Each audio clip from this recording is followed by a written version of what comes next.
आपका मुद्दा देख रहे हैं आप, मैं हूं आपके साथ नेहा दुबे। ताइवान मुद्दे पर चीन और अमेरिका में तनाव बढ़ गया है। उधर भारत की सीमा पर चीन लगातार हरकतें कर रहा है। ऐसे में चीन को मुंहतोड़ जवाब देने के लिए भारत और अमेरिका की सेनाएं चीन के बॉर्डर के पास मिलकर सैन्य अभ्यास करेंगी। दरअसल चीनी सीमा पर तनाव के बीच भारत और अमेरिकी सेनाएं 14 से 31 अक्टूबर तक उत्तराखंड के औली में सैन्य अभ्यास करेंगी। भारत और अमेरिका की सेनाओं के बीच मिलिट्री एक्सरसाइज का 18वां संस्करण है और ये युद्धाभ्यास 1 साल अमेरिका और 1 साल भारत में होता है।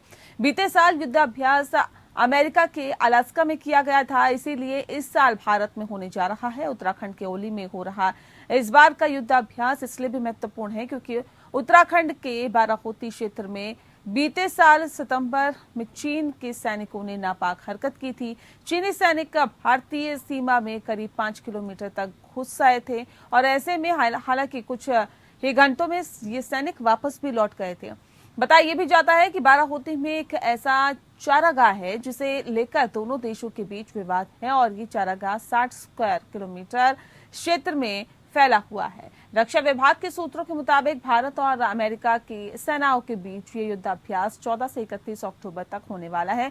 सूत्रों ने बताया है कि युद्धाभ्यास का उद्देश्य भारत और अमेरिका की सेनाओं के बीच समझ, सहयोग और अंतर संचालन को बढ़ाना है। हालांकि इसका डिप्लोमेटिक संदेश चीन को भी जाएगा और भारत और अमेरिका का संयुक्त सैन्य अभ्यास से चीन की टेंशन बढ़ रही है। दरअसल भारत अमेरिका रक्षा संबंध बीते कुछ सालों में मजबूत हो रहे हैं और ऐसे में 2016 जून में अमेरिका ने भारत को प्रमुख रक्षा भागीदार नामित किया। दोनों देशों ने पिछले कुछ सालों में महत्वपूर्ण रक्षा और सुरक्षा समझौते भी किए, जिसमें 2016 में logistic exchange memorandum of agreement भी शामिल है और उनकी सेनाओं को आपूर्ति की हथियारों की मरम्मत और पुनः पूर्ति के लिए एक दूसरे के ठिकानों का उपयोग करने की अनुमति देता है और साथ ही साथ गहन सुरक्षा प्रदान करता है। दोनों सेनाओं ने 2018 में communications capability and security agreement पर भी हस्ताक्षर किए, जो दोनों सेनाओं के बीच अंतर संचालन प्रदान करता है और अमेरिका से भारत को उच्च तकनीक की बिक्री का प्रावधान करता है। जाहिर है ताइवान के मुद्दे पर आमने सामने खड़े चीन और अमेरिका के बीच अब भारत के साथ का युद्धाभ्यास अमेरिका के साथ चीन की टेंशन को दोगुना करने वाला है।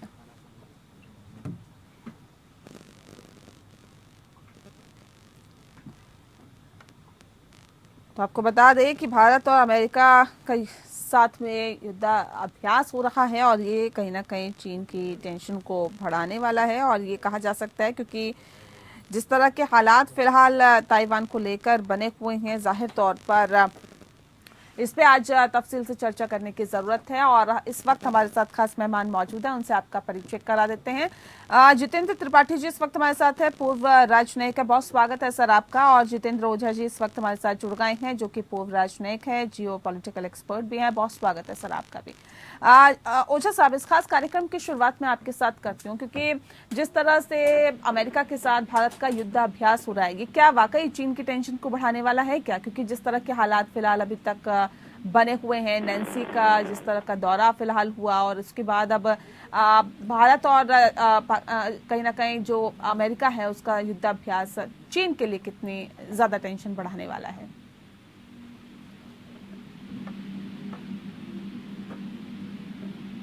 सर आपकी आवाज नहीं मिल पा रही।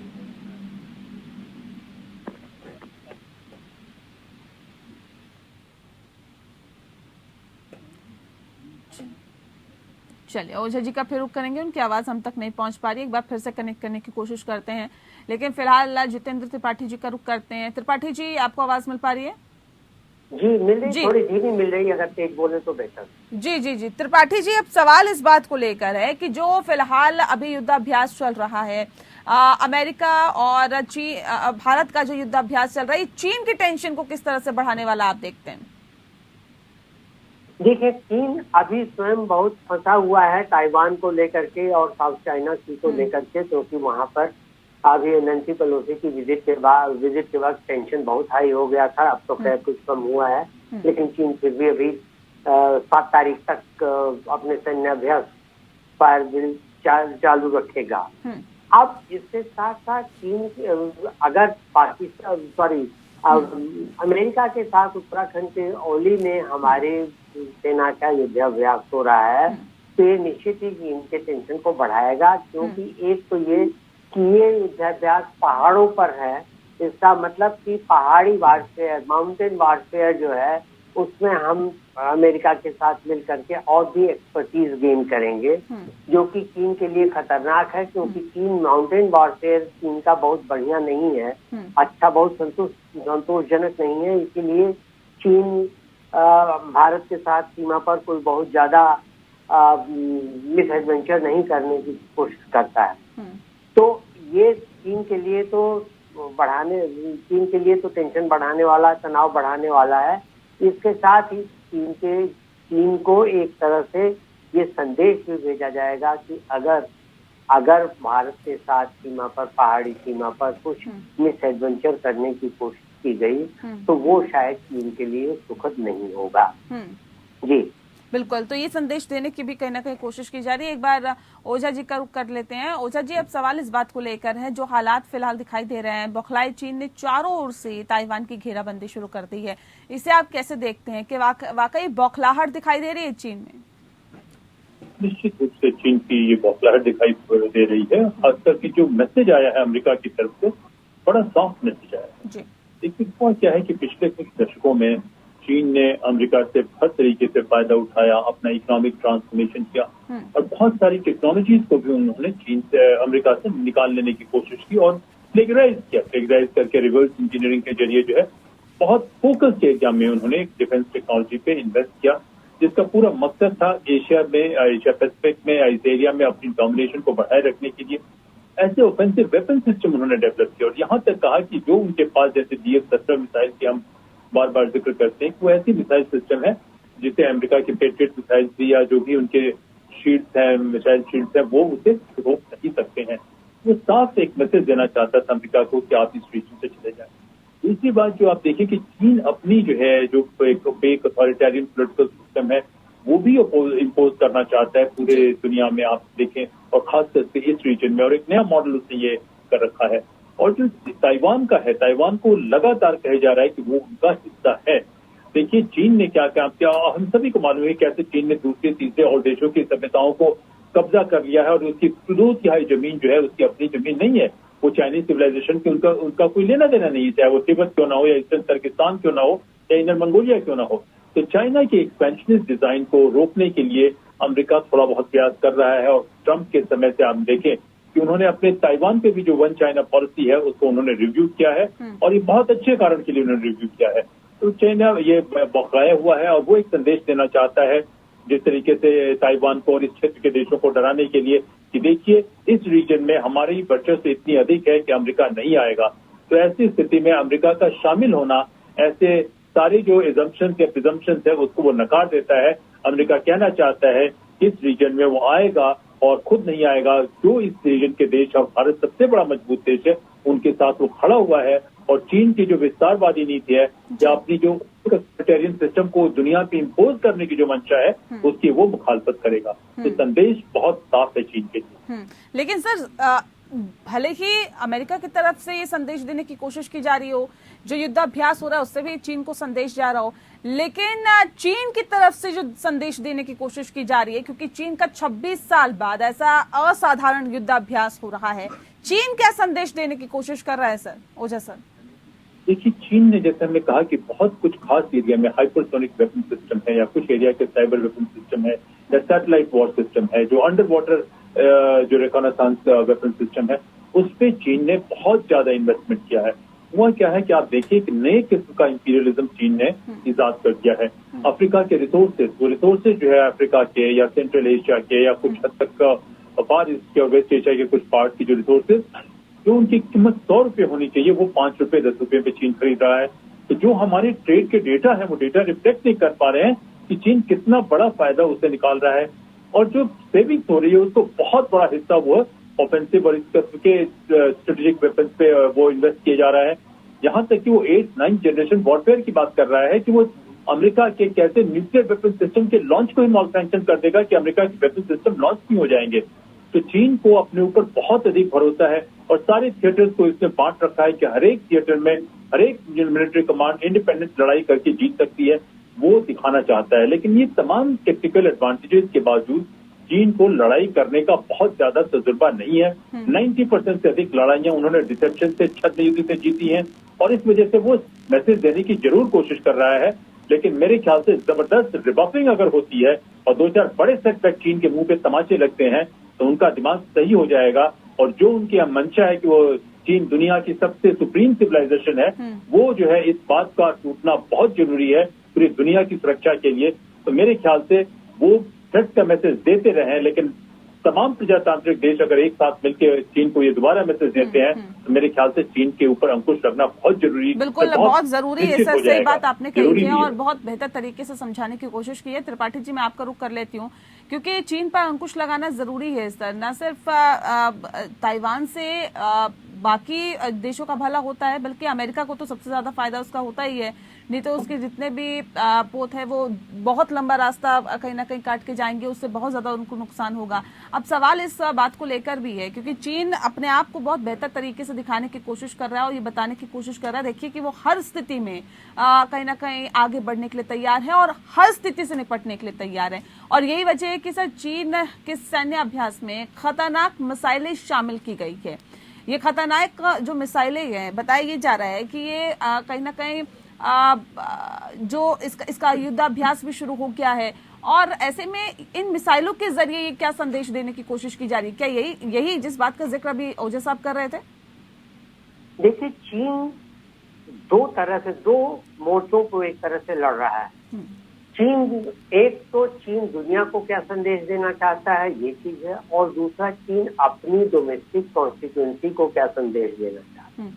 दुनिया को संदेश देने की जहां तक बात है तो चीन दुनिया को ये दिखाना चाहता है कि हम पीछे नहीं हटेंगे, हम तैयार हैं, हम दृढ़ प्रतिज्ञ हैं और हम ताइवान को लेकर के रहेंगे क्योंकि ये हमारा हिस्सा रहा है 1949 से पहले का।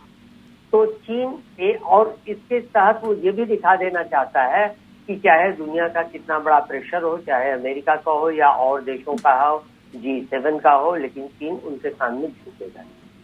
ये तो रही बात चीन के दूसरे देशों को दिखाने की, प्रोजेक्शन की जो नीति है, जो इनको आप कह सकते हैं कि इंफॉर्मेशन वॉरफेयर का एक हिस्सा है ये। दूसरा जो है वो चीन का रुख है ये दिखाने के लिए अपने डोमेस्टिक कॉन्स्टिट्यूएंसी को। चीन में इस वक्त आर्थिक स्थिति बहुत अच्छी नहीं है। आपने देखा कि कुछ महीने पहले शी जिनपिंग ने यहाँ तक कह दिया था, एक अभियान चलाया था कि इन योर प्लेट, कि अगर 4 लोगों का खाना आप मंगा रहे हो, आप 4 लोग हैं होटल में तो 3 का ही खाना मंगाइए, वेस्ट न कीजिए, कम से कम खाइए। प्लस इसके साथ ही साथ चीन ने देखिए ये भी किया कि चीन ये भी दिखाना चाह रहा है इस साल अक्टूबर में भी मुश्किल से 2 महीने बाद चीन की राष्ट्रीय कांग्रेस होगी और उस नेशनल कांग्रेस में, जो कि ये चीनी कम्युनिस्ट रिवॉल्यूशन की सेंटेनरी की कांग्रेस है, उसमें नया इलेक्शन भी होगा और ये भी तय हो जाएगा कि शी जिनपिंग का भविष्य क्या है, क्या तीसरी बार वो खड़े हो सकते हैं और जीतेंगे। तो ये सब चीजें दिखाने के लिए, ये सब चीजें अपनी डोमेस्टिक कॉन्स्टिट्यूएंसी को प्रोजेक्ट कर रहा है चीन कि देखिए दुनिया का प्रेशर हमारे ऊपर है, लेकिन मैं एकमात्र ऐसा नेता हूँ चीन में, मेरे अलावा और कोई नहीं जो कि इसका एक प्रेशर को झेल सकता है और साथ ही साथ अपने ऑब्जेक्टिव अटेन कर सकता है। तो ये दिखा करके ये अपना जनाधार भी कायम रहना चाहते हैं ताकि अक्टूबर की कांग्रेस में इनको फिर से पद की प्राप्ति हो जाए। तो ये 2 बड़े महत्वपूर्ण ऑब्जेक्टिव हैं चीन जी। चीन के इस हरकत पर अमेरिका और अन्य पश्चिम देशों ने कड़ी आपत्ति जताई है सर, क्योंकि 7 विकसित देशों के समूह G7 के विदेश मंत्रियों ने भी एक साझा बयान जारी किया था और उसमें चीन के इस कदम की भी निंदा की थी। दरअसल आसियान देशों के विदेश मंत्रियों ने भी चीन के युद्धाभ्यास पर चिंता व्यक्त की और ऐसे में उसके बावजूद भी सर ये चीन जो है वो सुधरने का नाम नहीं ले रहा। जो सभी देश है, अब एक बार फिर से एकजुटता दिखाने की जरूरत है क्या? चीन की जो साइकी है, मैं बात कर रहा हूँ, न तो उसके रूलर्स ने कभी अपने डोमेस्टिक ऑडियंस का ख्याल रखा है, न दुनिया में जब शक्तिशाली हो गए हैं तो नहीं। उनकी कंफ्यूजन की जो मोरालिटी उसमें जो 5-6 मुख्य बातें वो क्या कहते हैं कि जो शक्तिशाली है उसे जो चाहिए करना चाहिए, दूसरे लोगों का काम है हार्मनी के लिए उसकी बात मानना। तो चीन ये समझता है कि वो बहुत शक्तिशाली हो चुका है, साल 2 साल में वो जो है जीडीपी के टर्म्स पर कैपिटा में नहीं, जीडीपी में अमेरिका से भी आगे चला जाएगा और उम्मीद कर रहा है कि अगले 10-15 साल में जब देखें तो 2035 तक या 2049 तक जो है दुनिया का अकेला सबसे सुपर पावर हो जाएगा। लेकिन अभी उसे लग रहा है कि उसने पारिटी या एडवांटेज सिक्योर कर लिया है कम से कम एशिया पैसिफिक में। तो उसकी मर्जी है कि वो जो चाहे जैसे चाहे जो उसे ठीक लगता है वो कर सकता है और दुनिया के तमाम देशों को मानना पड़ेगा। तो कभी भी जो आप देखिए कि पिछले 1 दशक में खासकर शी जिनपिंग के आने के बाद से चीन ने एक अंतर्राष्ट्रीय समुदाय के जिम्मेदार व्यक्ति के रूप में या जिम्मेदार एंटिटी के रूप में कभी बिहेव किया ही नहीं है। कभी जितने इंटरनेशनल ट्राइब्यूनल्स हैं उनको वो डिसमेंटल कर रहा है, उनकी बात नकार दे रहा है, सीधे डिस्कस कर दे रहा है। इवन यूएन पे जाके ह्यूमन राइट्स कमीशन है उसके इसको वो डाइल्यूट करने की कोशिश कर रहा है। वो पूरे इंटरनेशनल सिस्टम को शेप करना चाहता है, अपने हिसाब से इन्फ्लुएंस करना चाहता है। एक बात मैं और कहूंगा जो इन्होंने कहा त्रिपाठी जी ने, उनकी बात को मैं आगे बढ़ाते हुए कहूंगा कि देखिए चीन में कहीं कोई पॉलिटिकल ये तो मैटर नहीं करता है। हम जो कुछ भी न्यूज देख रहे हैं चीन के बारे में, चीन से बाहर, वो न्यूज चीन की जनता तक जाती नहीं है। ये चीन की जनता को वही न्यूज दिखाते हैं जो उनको सूट करता है। और जो शी जिनपिंग है वो किसी तरीके से उन्होंने पहले वो राष्ट्रपति होंगे दंग जियाओपिंग के बाद की जो 2 से अधिक टेन्योर लेना चाहते हैं और उसके लिए उन्होंने पूरी कवायद कर रखी है। जो थोड़े बहुत कॉन्स्टिट्यूशन में जो सो कॉल्ड कॉन्स्टिट्यूशन है भी उसमें अमेंडमेंट कर रखा है, तो वो पूरी कोशिश कर रहे हैं। और उनके लिए बहुत जरूरी है चीन की जनता को दिखाना कि वो सबसे सशक्त नेता है विश्व में इस समय। और नेशनलिज्म जो है बहुत बड़ा चीन में कम्युनिज्म आने के बावजूद एक बहुत बड़ा प्लैंक रहा या बहुत बड़ा ग्राउंड रहा जिसके बेसिस पे जो वहां के तानाशाह शासक हैं उन्होंने अपनी पॉपुलरिटी बढ़ाने की कोशिश की। और ये प्रयास माओ के बाद सबसे अधिक किसी ने किया है तो वो शी जिनपिंग कर रहे हैं। यहाँ तक कि वो कई दफे लोग कह रहे हैं कि वो माओ से भी कई कदम जा चुके हैं। तो ये जो है शी जिनपिंग के लिए बहुत जरूरी है जो पावर प्रोजेक्शन है उस पावर प्रोजेक्शन को करना। लेकिन साथ में ये बात भी है कि वो रिस्क बहुत अधिक होगा तो बहुत रिस्क लेना नहीं चाहते हैं। उनको शायद भरोसा है कि जो उनके वेपन सिस्टम है वो वेपन सिस्टम इतने एडवांस्ड है कि ज्यादा रिस्क या ज्यादा खामियाजा उनको नहीं होगा। ये उनकी फिलहाल की कैलकुलेशन है। लेकिन अभी आपने देखा कि अमेरिका में देखिए डिफेंस में भी क्या वेपन सिस्टम किसके पास है, ये एक असेसमेंट है। एग्जैक्टली बहुत क्लैंडस्टाइन वेपन सिस्टम बहुत सारे देशों के पास है जिसका जिक्र नहीं होता है। तो ये जो है उनके पास ये रिस्क है कि अगर एक पॉइंट से अधिक वो प्रेशर बनाते हैं और वो प्रेशर बूमरैंग कर जाता है तो चाइना में बहुत जबरदस्त क्राइसिस आएगी और उनकी लीडरशिप तो खत्म होनी ही होनी है। ठीक है त्रिपाठी जी का आपका रुख कर लेते हैं। त्रिपाठी जी अब सवाल इस बात को लेके हैं क्योंकि अगर युद्ध की स्थिति आती है, क्योंकि हालात तो सर ऐसे ही बनते हुए दिखाई दे रहे हैं, युद्ध की स्थिति आती है तो चीन का साथ कौन कौन से देश दे सकते हैं अभी तक जो स्थिति फिलहाल देख रहे हैं आप? देखिए युद्ध सबसे बड़ी तो बात यह है कि जो आपने कहा कि अगर युद्ध की स्थिति आ जाती है, अगर बहुत बड़ा अगर है, क्योंकि मेरे ख्याल से तो चीन अभी युद्ध की स्थिति आने नहीं देगा।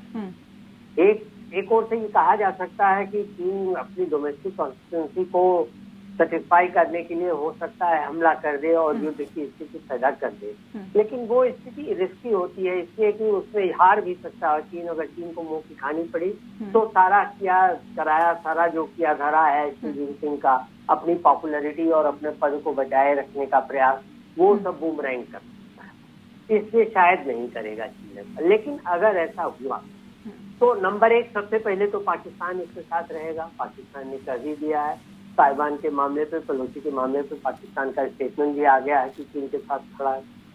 दूसरा रूस रहेगा, क्योंकि रूस और चीन का जैसा गठबंधन अभी है वो यही दिखाएगा कि रूस जो है वो चीन का साथ नहीं छोड़ेगा। हालांकि रूस उतनी ताकत से नहीं दिखाया चीन के साथ आएगा, भले ही अभी रूस ने अमेरिका के विरोध में और चीन के पक्ष में बात की हो तो बयान दिया हो, लेकिन रूस चीन के साथ उस शिद्दत से नहीं खड़ा होगा जिससे होना चाहिए। क्योंकि जब यूक्रेन का वार शुरू हुआ था उस वक्त भी चीन भी बहुत ही तेजी से, बड़ी मजबूती से रूस के साथ नहीं खड़ा था। उसने दिखा दिया कि रूस के साथ है, लेकिन हर मौके पर रूस के साथ वो नहीं था।